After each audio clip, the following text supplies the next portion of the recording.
Alright, welcome everybody, fellow artists. And yes, I'm talking to you, all my students. You are all artists. And I hope you're leaving this class with a lot more artistic technical skills. And today we're going to be talking about cinematics in UE4, which are handled through something called Matinee. So the idea behind Matinee is using a timeline-based system to animate cameras, to control animations, to control effects, and a whole sort of other really nifty features. So in a simple sense, it's how we can control any kind of cutscene or any kind of cinematic experience for our players. So let's go ahead and jump in. I just have the simple third-person template, and I imported my walker so we at least have something to look at. And I'm going to go ahead and get started. And to do this, we come up here to the very top. There is a Matinee clapperboard. And if I click on the little arrow, it'll say Add Matinee.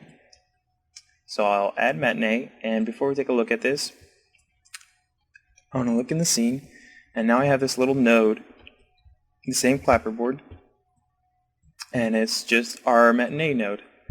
This is new to UE4. I think before we had a Matinee, they wouldn't give you an actual actor within your level to select. You just have to look in under Matinee. So if you have multiple Matinees, what you can do is actually place this towards where it's actually relevant. So say you have a cinematics going on over here that's initiated by a trigger box or something. You can keep kind of organized by leaving that over there and maybe having another one when the player starts the level over here. So it's just helping us stay a little bit better organized.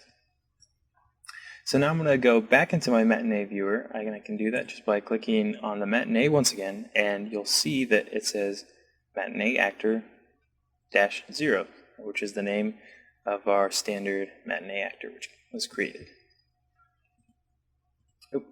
So it's already open.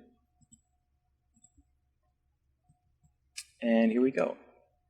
You should notice that today's video will be much smoother, and that is because I'm using a new function by NVIDIA GeForce, which is called Shadow Play, which is basically screen capture using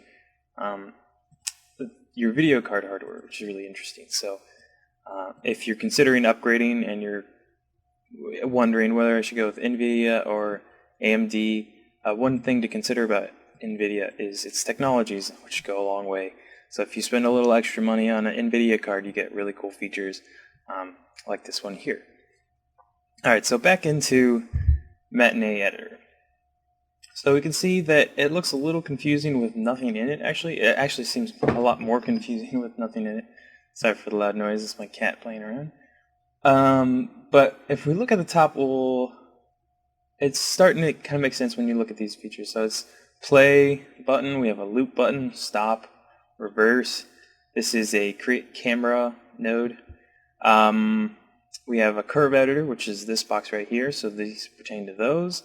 And then we have a couple more advanced controls, which I doubt we'll get into right now. And then we also have very specific curve controls right here. And if we scroll down to the second panel right here, we will see that it is labeled tracks. So this is where we'll add specific tracks, kind of like if you ever worked in Final Cut Pro or if you worked in Premiere and in any kind of video editor, or even if you worked in Flash before, everything's broken up into tracks to make it easier for us to kind of make sense of it all. So if you have one for camera, there's one going to be specific for camera, one for skeletal meshes for character animations and that sort of thing. You can even animate lights, particle systems, sounds, and events. So the first thing we want to do is add a camera. So the final project is going to require you to do a fly-through through your level. So we'll definitely have to make a camera which we can control and animate through the level. And I think we're also going to add a second camera so you can switch back and forth to do a couple more advanced cinematic kind of give it a more high polished look, I think, by adding a second camera. So the first thing to do is add our first camera. So you can do that by coming down here into the tracks and right clicking over here, and we want to do a new camera group. Before I do that, I want to try hitting this camera button and see. Yes, so if you hit this camera button, it does the same thing. It'll add a new camera group. So it's up to you. You could either click on this button and make it really simple for you, or you can right click and add a camera here. I'm going to use the button, and I'm going to call this Fly Through Cam 1. And when I hit enter, you'll see that now I have a new track. I actually have 3 new tracks on my my trackboard down here. And what you can see is that there is one that controls the whole or one that is classified as the whole camera. There's one down here for movement, which is going to be mostly relevant to us. And there's a field of view angle, which is just another feature within the camera. So let's take a look at our camera real quick. You can see that it placed the camera exactly where I was looking last in the level. So if I back up, you'll see that the camera is right where my viewer was when I created it. And the really cool thing about UE4 is that it gives us this nice little box here. Whereas in Unreal 3, this was detached, and it was hard to negotiate what you're doing unless you had a second monitor. This just makes it easier for us. So whenever I move this camera around, you can see that the view in that viewport is changing. Of course, it's not super high res, but if you wanted to, you could detach this and get a full view, or with this selected, you could right click and then lock viewport to camera actor. So now we're looking straight through. And if I did that too fast, I'll go through it again. So I'm in my scene and I want to look through this camera. All I have to do is select it. I come over here to the arrow and I look under lock viewport to actor, and then selected actor, camera actor. So now I'm looking right through the camera. You can see that it's got a new aspect ratio, which is 16:9, I believe. Let me full screen this. Yeah, so it is 16:9 by default. And of course, you can start changing a whole host of things. Everything from field of view to aspect ratio. So if you wanted to make it super anamorphic, kind of like Lawrence of Arabia type deal, you could totally go with that. There's a few more things. You can actually control post effects through the camera directly, but I think what we'll do is stick to camera volumes and then use our post-processing volumes, which is these invisible boxes. Oh no, this is a light mask.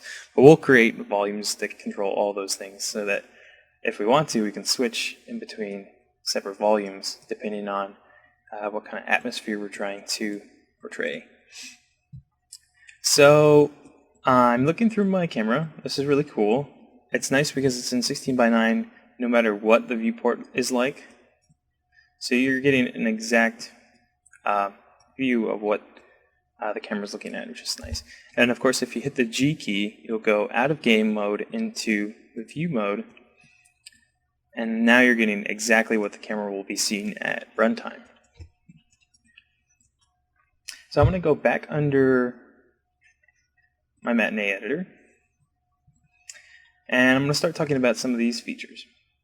So we look under the fly-through camera 1, which is the one we were looking at.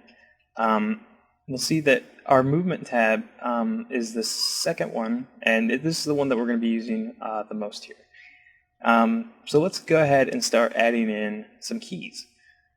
So adding keys through this track editor is very similar to how we were doing it in Maya and how we do it in video editing. Everything's controlled by time. So you can see down here at the very bottom there's these numbers here, and these are actually seconds. So I can scroll, and I'm going to create a 20-second clip. I'll leave it right there. So what I was just doing right now is grabbing this red one and grabbing it all the way to the 20. So the red one is the bounds. So it's basically saying from the start of this red one to the end of this red one is the hard bounds. So nothing can exist outside of this red and nothing can exist before it. The green one itself is the influence of the camera.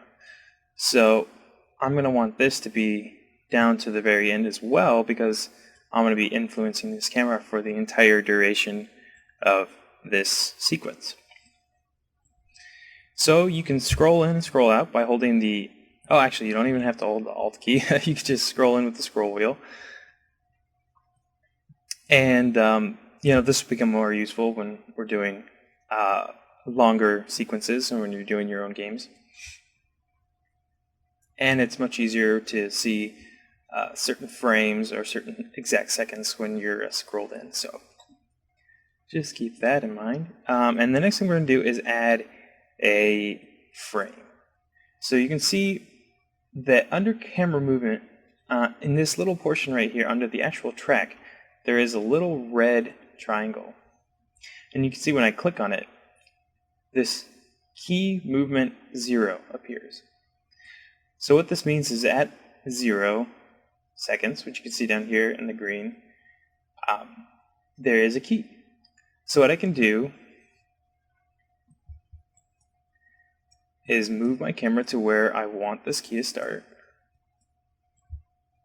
And that is basically going to be its begin point. So the next thing I want to do is drag my cursor over here. So this is the selection cursor, very similar to, once again, all the video editing stuff. And I'm going to drag it to like 4 seconds. And with the movement tab selected, I'm going to hit enter. So when I hit enter, that adds a brand new key. And you can also do this with the add key button, but I suggest using the actual physical keys on your keyboard because that'll save you a lot of time. So if I scroll down to here, we haven't really done anything yet. And the reason that is because we haven't moved the camera from the first second to the fourth second. So I'm going to move this forward, and we'll see if that made a difference. So what I'm going to do is actually move this down here so that we can see our viewport and our editor down here. And look at that. Right away we start getting some really cool animation.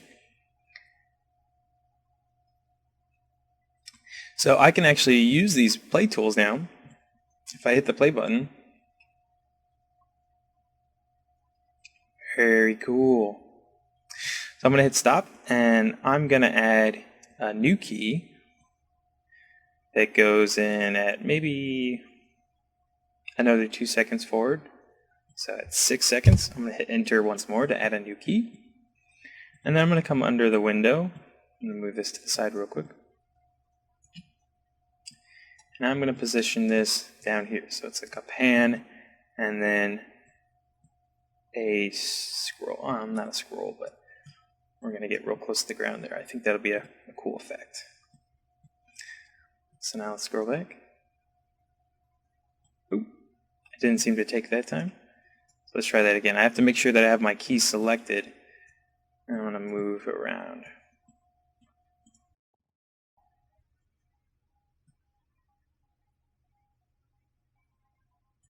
So you're starting to see that we get this yellow line appearing on the screen.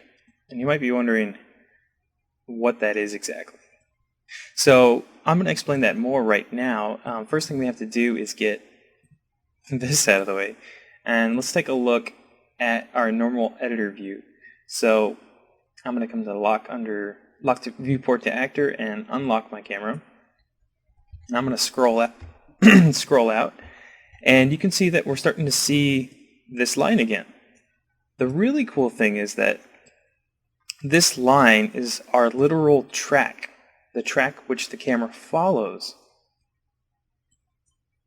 on our animation. Very, very cool. And you can see this big pink box is actually the field of view for this camera. So it's a little redundant because we have this actual view down here, so we don't necessarily need this this box, but it's nice to have regardless. Just extra visualization. So something really, really cool, and this is something that I absolutely love about the tools in UE4, and Unreal 3 actually had this as well, is if I wanted to change something about this animation. Like I want the camera to pitch down halfway between my first key and this 4-second key. So I want a new key halfway in between, and I want it to go down and then back up. I could do that very, very, very easily. So I can go under 2, and I'm still under the movement, so I can just hit the enter, and that gives me a brand new key. And what I can actually do is grab this little node and move it down. So you see what it did there? It's actually moving the curve for me. So whenever I click on one of these little nodes, it'll move. Oh, that's not a big node. Whenever you click on one of these big nodes, it'll smash the camera to that point in time, and then you can move it. And then you'll start to see that this animation curve follows. Now it's got this like bob going on. You'll also see that not only can you move, but you'll also get this curve editor. So the same curve editor that we've seen in the past. All we have to do is click on this and drag it, and you'll start to see that we get much more interesting control over this curve. So one other feature is if I cycle through my different options, I can change rotate. I'm going to turn my snapping off because snapping doesn't really do us much good in camera animations. So now, not only does it move, but once it gets to that point, it also rotates. So it's up to you to find out your own kind of workflow. I come from a film background, so I prefer to see everything from the camera. And what I do is, after I've set up my animation, I will come back into the curves, and I will see if I have any problems. So say I'm animating a camera to fly like through the legs of this walker, and I accidentally clip, so my camera runs through the geometry. Well, what I can do is just make a new key where it's starting to clip, and I can just move it down a little bit and make sure it doesn't clip. So it's just a nice way of editing the entire curve of this animation without doing too much damage to the entire flow.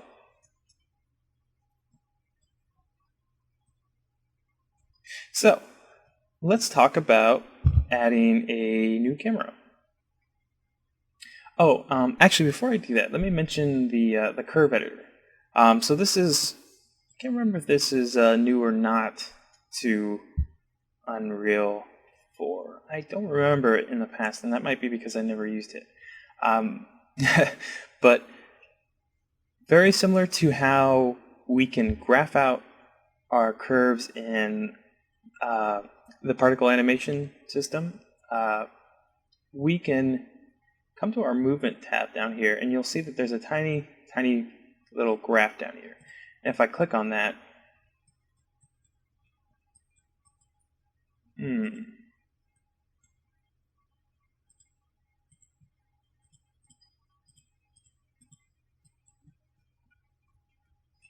might be lying.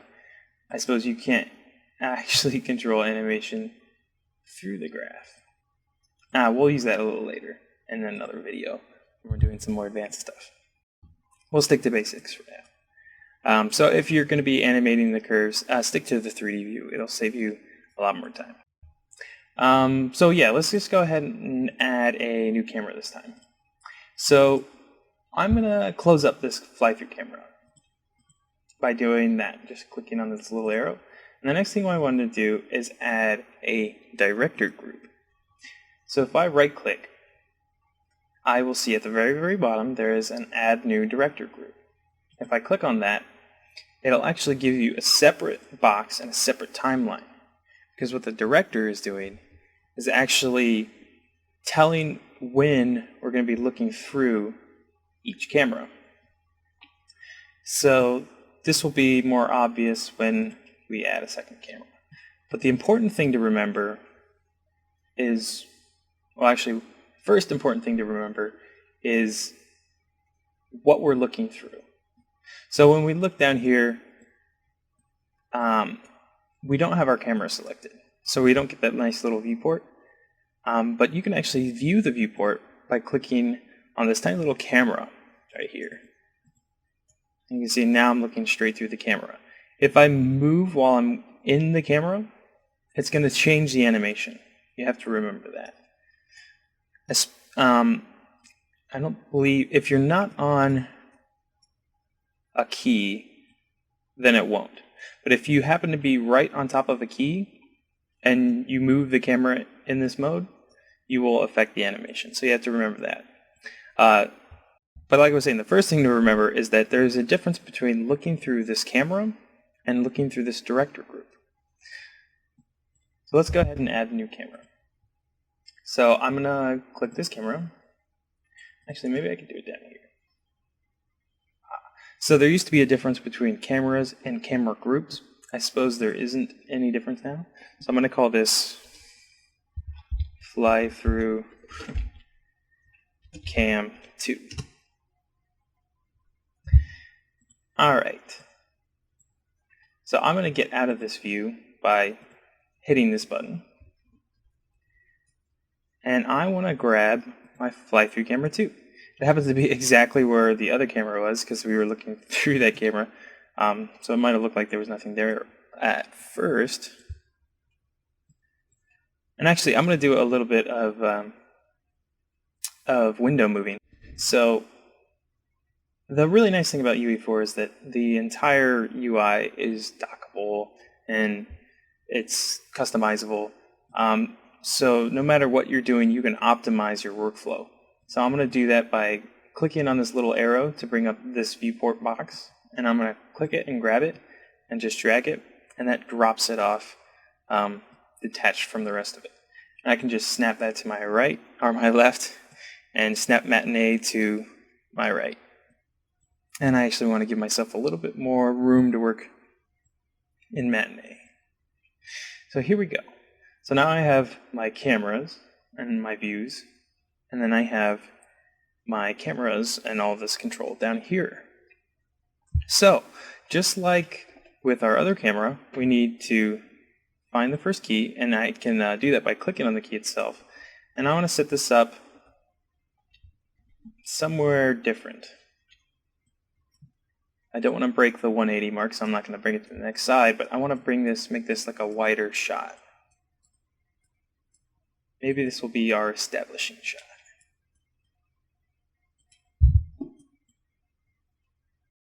Okay, so this is where our camera is going to originate because we have our key selected and this is where the camera is. So next thing we could do is pull forward a little bit, and let's say,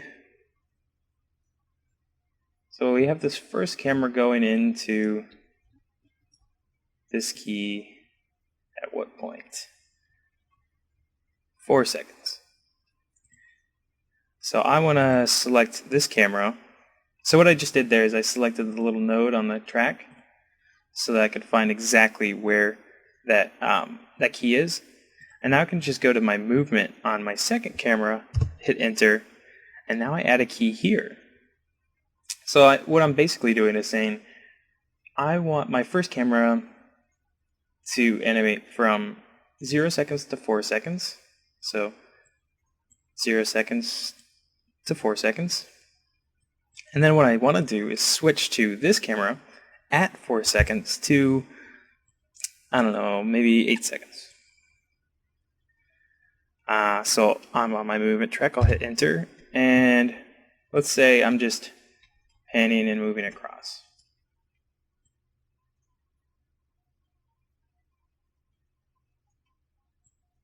I'm going to make it a little bit longer actually. Let's make this 12 seconds. I'm going to hit enter once more, and I'm just going to bring the camera even further. And if you wanted to make this really smooth, because now I have where I want my camera to originate and where I want it to end, I can actually just take this middle key and delete it, because I don't really need it to define anything in the middle. I don't need it to stutter. I just want one really smooth animation. Alright, so I'm going to deselect my camera so I can just look around. So now you see I have two cameras. I have the first one that we made and our second one that we made. And now I want to switch back and forth between the two in our director group. So if I click on my director group right now, I'm actually not going to see anything because I don't have anything assigned to it yet. That's what we're going to do right now. So the next thing I want to do, I suppose I can just do enter. So I want to add a new key for the director group. So the way I do that is just like adding the key before. I press enter, and you're going to see that I have this new little box that appears for me. That's going to say cut to group. And you can say cut to cam 1, cam 2, or the group itself, director group. That would be kind of strange. I'm going to do camera 1 because I want that to be the first camera that we look through. I'm going to hit enter. And what that did is created a little green box over here. And what this is this green box represents looking through camera 1. So what it does by default is go through the entire length of the sequence. So now if I click on this director box, I should be, yes. So I have to hit play to view through it. It's just going to play through camera 1. Now it's actually not doing a whole lot, so it's not very interesting. But the next thing we can do is start looking through our second camera. And we're going to do that at this keys. So I'm going to, I suppose I have to have that open to select the key. I'm going to select this key so I know I'm exactly right there. And then I'm going to come up into the director group. I'm going to add a new key. And I want to add fly through camera 2 this time. So you can see now that it goes from fly through camera 1, green, to fly through camera 2, which is like this magenta. So if we're looking through our director group, which we are, I might go ahead and just play it.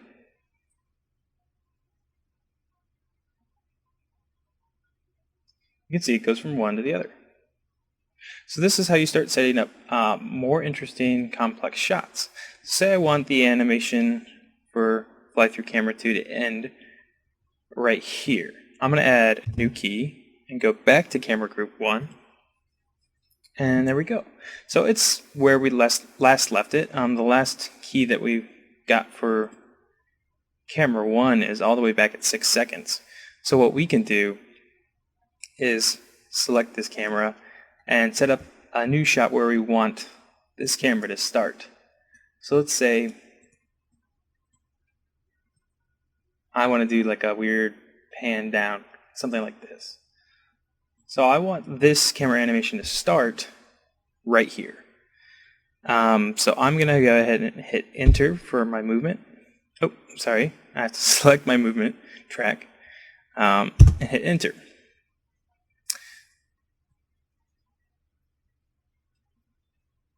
So we're actually viewing through this camera so we can see the whole thing. The really interesting thing to remember is that we have camera 1 right here, which we're viewing through the director group. But once we get through to the fly-through camera 2, we're switching views. So from here to here, from the time we're not looking through camera 1, we can do any kind of crazy animations to get to our next location where we start viewing through it again. So if that means you have half a second from this camera needing to be where it was last to where it needs to be next, you can absolutely just animate a really, really, really fast movement for it. Because we're not going to be viewing through it, it doesn't really matter. In some cases, you might want to add another camera, like a third camera. But for now, I'd like you guys to kind of just play around with the negative animation space for this. By negative animation space, I mean the animation that the camera is doing when it's not being viewed through. So I'm going to click on my director group again and see what we have now. Oh, that's right. I forgot to set a second key for our camera group 1. So I want it to pan down. And to kind of get a feel for the amount of time I want it to have on that, I'm going to hit play and say, right about now, I want it to be done with its animation. And that's just like a feel, like a gut feeling for how long I want it to last. I don't know if it's going to work or not. I'm just going to try that. And I'm just going to pan down. And now I'm going to go back. And I'm going to view, I'm still through the director group, so I can just hit play. I'm going to select this and hit the G key so we're not seeing those tracks.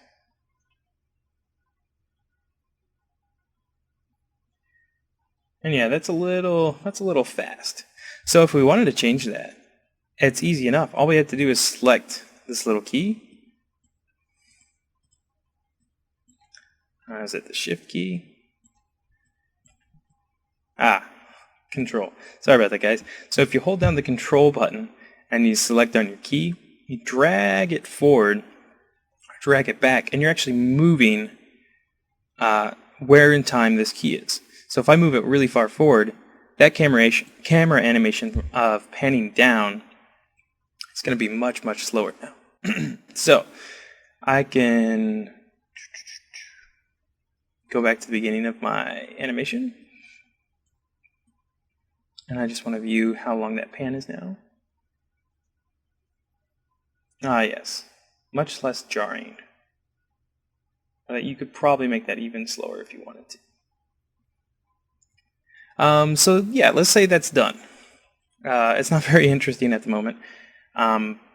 But say you've had a lot more time in the system and you set up some really, really cool animations and shots, and you want to start adding some more features.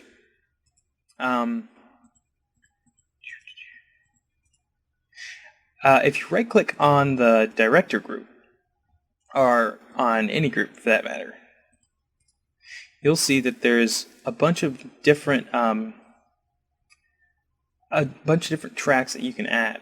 So I'm going to select the camera group, or the director group rather, and I want to look for a fade track. This is the one I'm looking for. So I'm going to click on the fade track, and you'll see that it gives me a brand new track right here. And what fade is like a fade in, fade out. So similar to like a dissolve in video animation or video editing. I'm going to scroll in a little bit so I can see more what I'm doing. So I'm going to select the track and I'm going to hit enter. And then I'm going to do maybe like a half-second fade. So if you look through it now, the fade isn't working. So you have to wonder, like, why is it not working? Well, the reason is because we didn't set a value for the fade yet.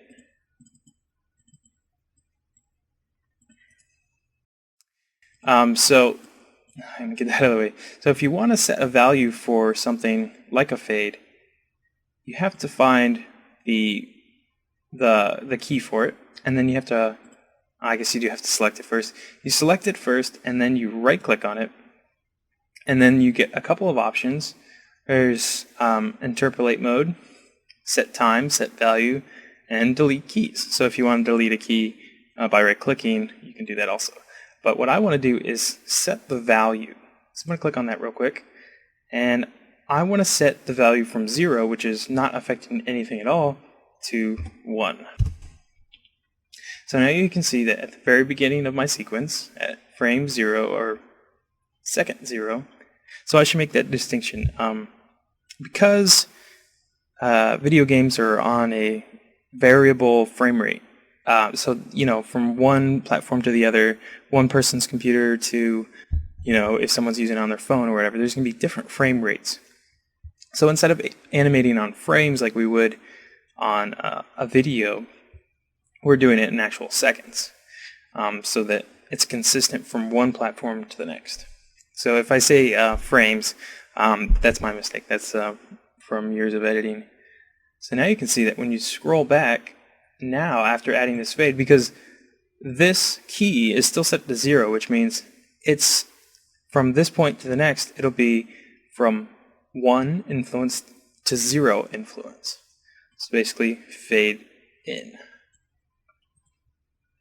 So it's a little short. So I'm going to zoom out, hold down Control, move it forward.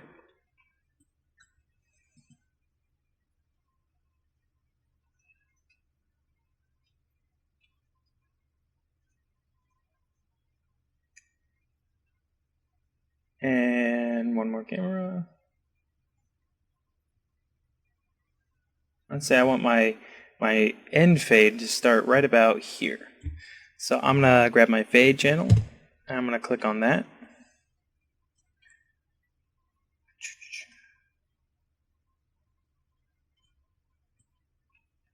And I'm going to grab my timeline to the very, very end, hit enter for a new key. And this time I have to right click on this key, set the value, and I'm going to set it to 1.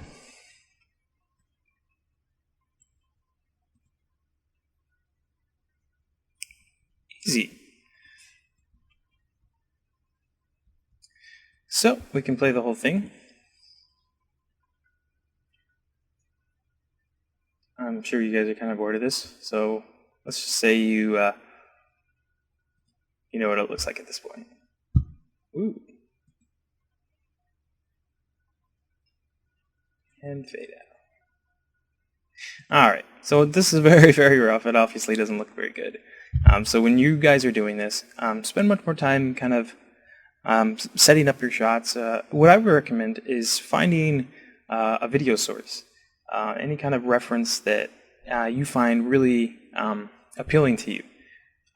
It could be like commercials, because commercials spend a lot of time on their camera shots, and they do a lot of panning around to kind of show off objects, which is what you're going to be doing. You're going to be showing off your level and your walker. So yeah, look through commercials, maybe look through other video game stuff, and just find some kind of cinematography techniques which are appealing to you, and try and emulate those in Unreal. The system is actually very, very powerful. We only briefly touched on it.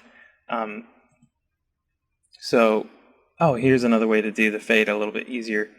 So you can see that there's actual curve for this. Actually, I think I do remember this being in Unreal 3 now. And if you wanted to change the curve of this, you can select it and make it linear.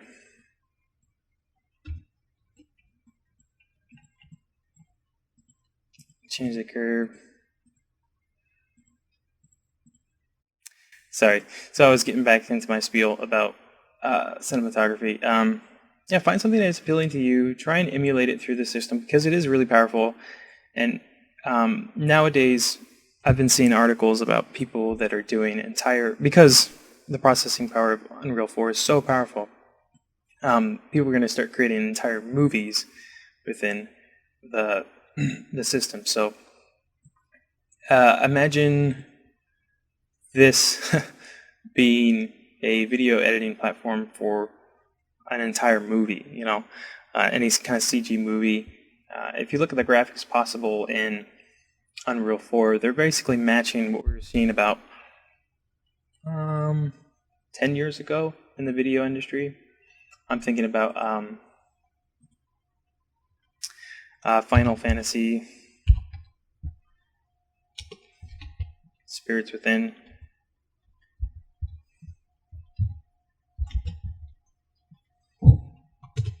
At least came out in like 2001. Yeah, 2001. And if you ever seen this movie, I'm sure you're very aware of it.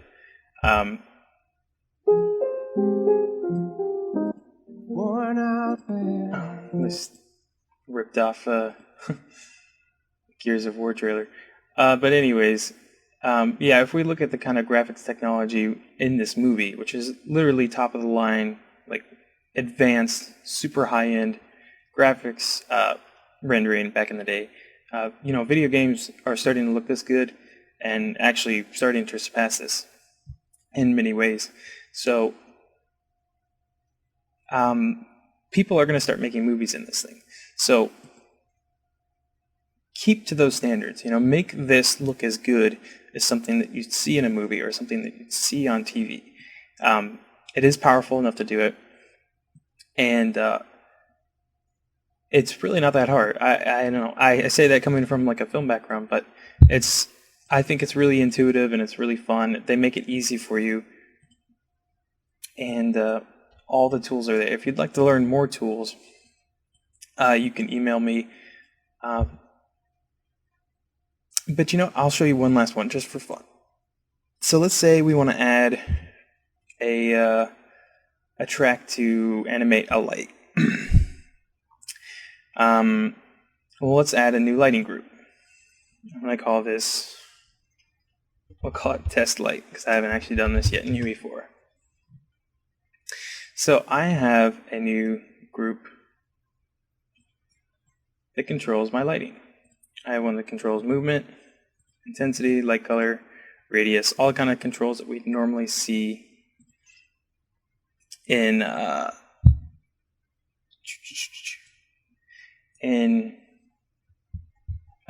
details panel. You know what? Actually, I'm going to save this. I think I'm going to do a supplementary video, which will go into a few other things. I think this video is probably already long enough. So this is all the basic stuff that it'll take to get you animated through your level. And to get through the next level, it'll get you through, I'll do lighting.